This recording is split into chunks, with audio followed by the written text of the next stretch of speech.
है शामिल है। पत्र में कहा गया है कि जो कैंडिडेट एमबीए की हारे हैं उनसे रिक्वेस्ट की जाए और वो बॉम्बे हाईकोर्ट में पिटीशन फाइल करे। जिस तरीके से परिणाम आए हैं विधानसभा चुनाव को लेकर, क्या कुछ जो है जानकारी इस मामले में है?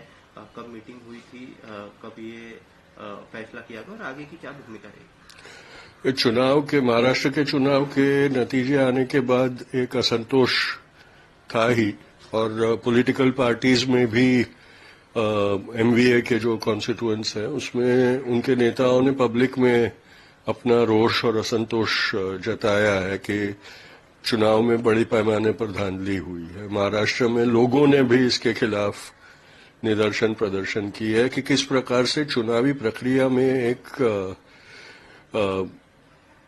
खुलापन नहीं रहा, ट्रांसपेरेंसी नहीं रही, और इसके चलते बहुत सारे प्रश्न उठे हैं। लीगल फ्रेटर्निटी में से भी ये प्रश्न उठे थे कि भाई इनमें कुछ न कुछ तो हमने विरोध प्रदर्शन इस तरह से करना चाहिए जिसका कोई नतीजा आए, क्योंकि ये सरकार ऐसी है जाड़ी चमड़े की कि उसको जनता की आवाज से कोई फर्क नहीं पड़ता।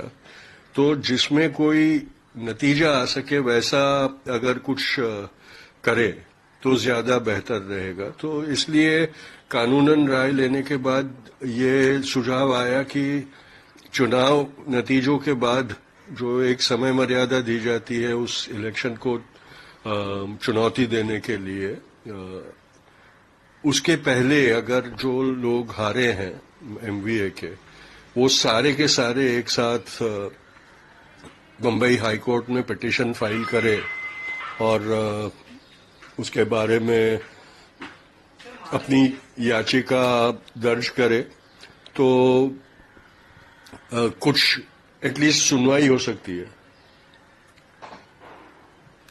तो इसके चलते कल हमारी मीटिंग हुई काफी जनता के में एक्टिविस्ट लोगों की, और तय किया कि 6 तारीख को आखिरी दिन है।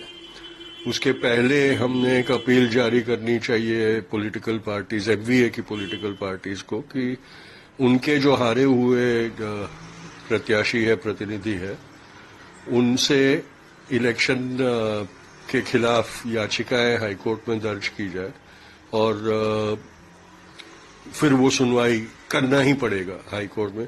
हरियाणा में भी वो प्रोसेस हो रहा है, और हरियाणा के प्रोसेस में हाईकोर्ट ने इंटरिम ऑर्डर्स भी दिए हैं जो फेवरेबल है। तो उसका उदाहरण लेके हम महाराष्ट्र में भी चाहते हैं कि सिर्फ पब्लिक रैलियों में विरोध प्रदर्शन करने से कुछ होने वाला नहीं है, कुछ ठोस कदम उठाने चाहिए।